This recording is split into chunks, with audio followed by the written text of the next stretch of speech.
Hello and welcome back to my channel. Two things before we start this wrap up. So as some of you know, I live in Ontario, Canada. So it is still gloomy doomy out. I don't know why every time I want to film, it's the most gloomiest days. And I love it. I love it for reading. I love it for writing. I love it for the atmosphere. Okay. And honestly, if I didn't have to keep my hair somewhat nice and pretty for work, I would be walking in the rain every single day. But I don't want to get sick, and like I said, I'm working, so I have to do what I gotta do with the lighting that we have. But I just want to say I love gloomy doomy weather, and it just makes me more productive for some reason, but also makes me want to relax more. So I don't know. And then the second thing is, like I said, I'm on call for work, so I'm hoping that crew scheduling is not calling me. And for those of you who are new or are returning back to my channel after a while, I'm a flight attendant in Canada, so I never know how my day is gonna look like. Like, I can hope and pray to the gods that they don't call me and they don't summon me out of my cave so I can have to drive an hour to the airport. But you know, sometimes we're lucky, sometimes we're not lucky. But I have only 4 books to talk about today, so let's get on with it. Let's review these 4 books that I read in March. Finally, I got to read. I couldn't read in January and February because I was training, and then in March, I started my first month of flying. So I got to read just a little bit, but now we're April. I'm filming this towards the end of April or middle of the April. You know, it is what it is. I've been reading more and I've been slowly getting back to writing. I'm doing right now a social media cleanse, so that's really helpful for me for my attention span and for like getting focus in my life again. So I'm hoping that I'm going to be reading more, I'm going to be filming more of these videos. I'm rambling, let's get started. Let's start with the shit show that I read, okay? I really thought that I would love this book. I read another book by this author last summer and it was like 50-50. Like, I'm not sure that that was a good investment of my time because I don't understand why her books are 400 pages long when we could have had the story in like literally 200 pages. I'm not kidding, okay? I read Red, White, Royal Blue by Casey McQuiston, and the thing that bothers me the most about the story is that it's so tropey and like the writing style. Tell me why she's writing about mid-20, early 20-year-olds hooking up, getting together, figuring out their queer identity, but using lingo and dialogue that I don't even think the common 14-year-old would use because it's so cringy. And for me to call something cringy, it's really cringy. Like, I hate the word cringe because it actually makes you cringe. Like, the word cringy really is self-explanatory, and that's what I felt reading this. The characters are like these blank little puppeteer, and she's like trying to make us believe that this romance is real. And like at some points, yes, there's some like character development, there's some, you know, important conversations being had, but mostly it's just like, I know you want to write a fluffy, you know, good queer ending like with all of her books. I think they're probably like that, formulaic, but when it comes to like writing a book, you need to have some kind of stakes. You need to have some kind of like development. Like, your characters need to be more than just characters, you know what I mean?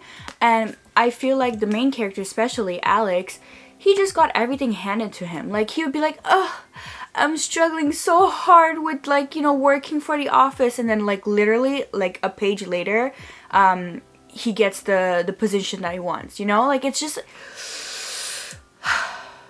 why is this popular? Then I watched a movie. Thinking like, I like the 2 actors, okay? I've watched them in other movies, in like similar type of movies, and like those movies were like, okay, yeah, good, whatever, you know? And it's not that I don't like rom-coms, not that I don't like YA books or whatever. And by the way, this is not even YA. I would not want someone younger than 18 to read this because it's like the content is mature, as in like they are hooking up and whatnot, but the lingo and the language is like subpar. It's like a 12-year-old wouldn't even write that because it's so cringy. So anyways, coming back to the movie. I watched the movie thinking that I would love it, at least. Movie was like slightly better, but also like, no. The acting was cringe. The dialogue was also cringe, like a different kind of cringe. And it was just so disappointing. I really, really wanted to love this. I think that I can confidently say that Casey McQuiston is not a writer for me, and I think I'm retiring my reading from her books. So I read 2 books of hers, and they both like kind of disappointed me, and they're just so long for no reason. Like, it was not that serious, and I understand the desire to write queer books that are not ending on tragedy, suicide, death, drugs, addiction, whatever. I love that as a queer person. Great. But you need to put some emotion into it. Like, you need to put some, like, something, you know? And it doesn't have to be a queer thing. It could be something else. Like, you could literally give them another motive. You know, you could give them motives in life. I don't know. I'm sorry. I know it's mean. I never give mean reviews, but it's just like the fact that it was so hyped and I got a movie deal and whatnot, and then I read so many better queer fiction books that this is like, oh, so disappointing. I'm sorry. It's so disappointing. Alright, another book to movie adaptation I read, Eileen by Ottessa Moshfegh. This is my second Ottessa Moshfegh that I've read this year, and she is not disappointing. Like, I think she's one of my new favorite authors, and I have her other books luckily, so I'm gonna probably read them all this year or next year, by next year. Eileen was good, okay? I liked Eileen. I know when I go and read the reviews for both Eileen and My Year of Rest and Relaxation, all the negative reviews and critiques are so valid, like they make sense. However, I love it. I love her writing style. She has me thinking, like, how was her childhood? Ottessa herself, like, how was her childhood? I know that she's Iranian. I'm half Iranian. And I just wonder, like, how is her relationship with her parents? How is her relationship with her body? How is her relationship growing up? How is her relationship around rich people? How is her relationship, like, you know what I mean? Like, it's just like, there's something about the way that she writes that is so relatable, but it's also so like, person knowing about privilege but still talking about the privilege, like still incorporating a lot of privilege into her characters. And I'm just so fascinated by her writing style. Like, let me just read you the beginning, okay? This is not a spoiler. This is literally what the story is founded on. It says, "So here we are. My name is Eileen Dunlop. Now you know me. I was 24 years old and had a job that paid $57 a week as a kind of secretary at a private juvenile correctional facility for teenage boys. I think of it now as what it really was for all intents and purposes, a prison for children. I will call it Moorhead. Delvin Moorhead was a terrible landlord I had years later, and so to use his name for such a place feels appropriate. In a week, I would run away from home and never go back. This is the story of how I disappeared." Something so compelling. Like, Eileen is a story of, like, reflection. You know, like, you tend to go back in your past and think about it with a new lens, and you can see that you were disturbed, or you were disgusting, or you couldn't deal with the world, and you didn't know how to handle the world. And I feel like this does such a beautiful job at, like, what it's like to be in your early 20s, stuck in a body, stuck in a world, stuck in a family that, like, makes you miserable, that you feel like you are clocking in and clocking out of life and you're, like, dead inside, you know?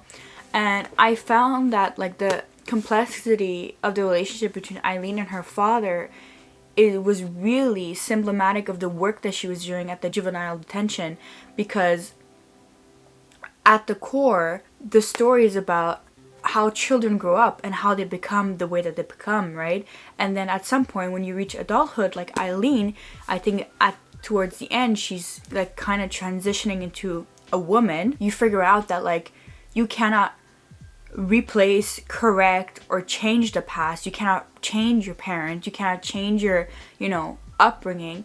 But you can change yourself at some point. You can decide to leave. You can decide to disappear in some ways.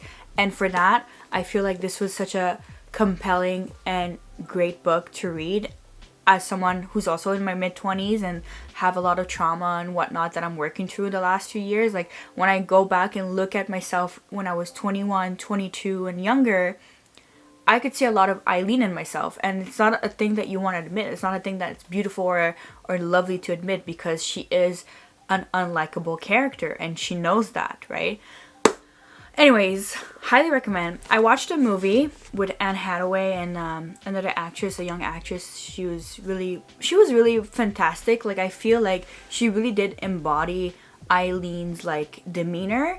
However, something about the movie, besides the aesthetic, I don't think it delivered the punch. Some of these quiet novels, they're really hard to adapt to the screen. So unfortunately, I did not love the movie as much as I thought I did. But it's okay, because I love the book, and the book is what's most important to me. So yeah, I'd be curious to see if they're going to try to do any other Ottessa Moshfegh book to movie adaptation, because I think like she's like kind of like Ian Reid to me, another author, that their book is so focused on the psyche and the emotional inner world that it doesn't translate well on screen. So let me know what you think. Let me know if you read the book. Let me know if you watched the movie. And yeah, am I just like completely the only person thinking this? But yeah, I don't know. I loved it. Next, I read Rouge by Mona Awad. Okay, this was a long time coming. I should have read this last year when I saw Mona Awad. I think it was back in October 2023. I saw her at an event in Toronto. I met some lovely people there, and I had started reading this, and then I stopped reading it for some reason, and then I never picked it up again. So I finally reread all the chapters I read. I read like the first part, like the first 100 pages, and then I just continued reading. I will say I love this book. I don't know, I cannot compare it to Bunny. I feel like as much as they're similar, they're very different. Mona Awad is also another author that delves deep into this relationship of what it's like to be this adolescent woman, what it's like to be this woman that has to mature, that has to come face to face with this type of harsh reality, harsh way of living, and just like kind of like a journey to the soul. Like, okay, let me try to explain this better. This book, kind of through the lens of the skincare industry, cult-like industry that we have, and the fairy tale lens of like Snow White and looking into the mirror and, you know, having envy and jealousy and wanting to change what you see in the mirror, okay? All of those aspects together to craft this like beautiful narrative of the complexity of relationship of mother and child, and especially mother and daughter, and what it's like to be so societally pressured into being beautiful, keeping your youth, right? And I think like the daughter reflects always the mother's shortcoming. Society is so harsh on women's beauty standard, and it changes so quickly and so harshly that it's so fascinating to see how, as if your mom is someone that really cares about skincare, or really cares about beauty and looking youthful and being a certain way, you as a child, you kind of start to internalize that and start to compare. And in some ways I really related, because I don't look like my mom, and my mom has always been, you know, a beautiful person and like skinny and whatnot. And I remember growing up, like everyone would always say like, where did your child come from? Like, my sister looks exactly like my mom. To this day, I still get that comment, but I work so much in my own inner self, my own inner acceptance and beauty journey, right, that I like don't feel that hurt by those comments anymore. But I remember being younger and being like, how come I look like that? How come I look a certain way? How come I am different? You know what I mean?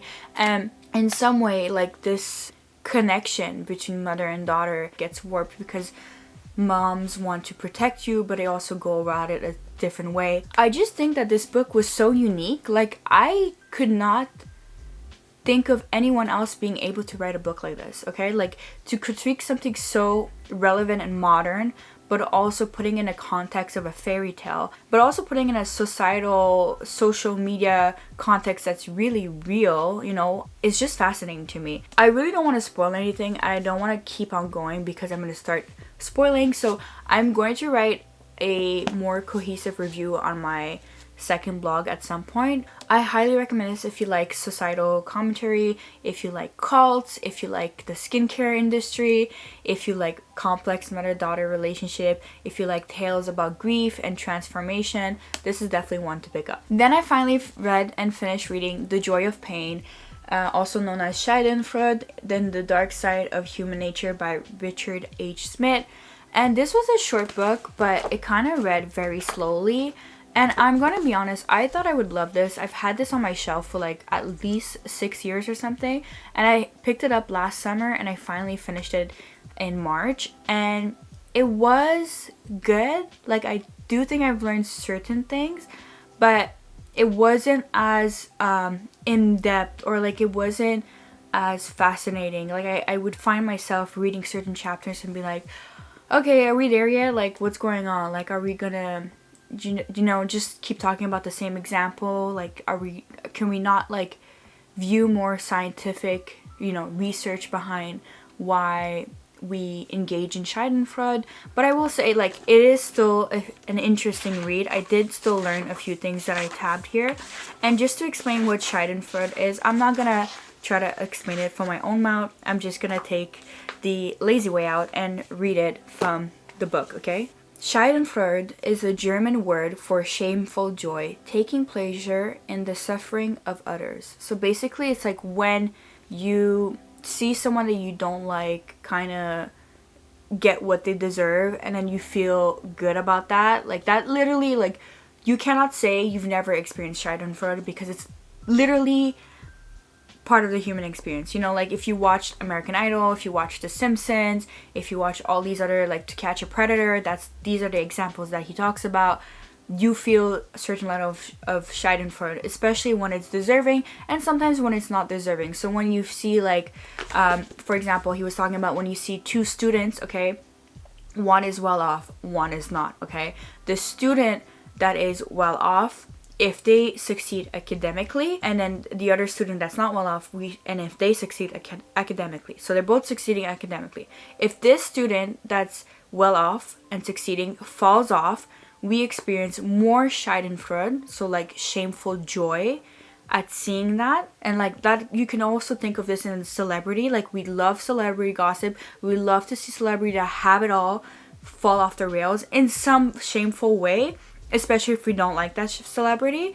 But yeah, it's just like the way that our brains are wired, because we don't like to not have as much as the next person. Although we are good people, or although we want to like be good people, we still experience that Schadenfreude. Like, think about someone you're jealous of, and think about at any moment did you feel like more accomplished, more like joy or egotistical when you did something better than them, right? We've all been there at least once. So versus the student that actually, you know, is not well off, if they fall off, we feel less Schadenfreude, we feel actually bad, you know, we don't feel good about that, versus the student that's well off. And yeah, it's just an interesting concept, and it's just something that's very human and very real. There is no English word for it, but it comes from joining the two words Schaden, meaning harm, and Freud, meaning joy, and is indeed referred to the pleasure derived from another person's misfortune. Yeah, I recommend this book? I don't know if I recommend this book. I feel like if you really like the concept of Schadenfreude, maybe pick it up. But if not, I think like if you do a little Google research, you'll be fine. And yeah, this is more like if you really want to see examples of Schadenfreude, I would definitely pick this up. But if not, you can do without it, trust me. So yeah, those were the books. I read one kind of bad-ish book. I read one new favorite book and a almost favorite book from a favorite author, and then I also read like book that I wanted to read for a long time, so at least I got to finish that, and it was not too bad. Okay, so that was the 4 books that I read in March. Let me know what you think. Let me know if you read any of these books, if you heard of any of these books. I also want to insert a little clip of me going to meet Mona Awad. I think I have a few clips, so I might try to insert them here. So I had filmed a TikTok about it, and I think I took some clip with my camera. I'm not too sure, but I will insert whatever I have towards the end of the video. For now, I just want to say thank you for watching. I hope you're having a great reading month, and I'll see you on the next bookish video. Bye! Heavy with the scent of eucalyptus. Mirrors all around. Bon voyage, the woman in silver said, and then she was gone. She took my clothes and my shoes and my purse with her, left me standing here barefoot in a white and red robe.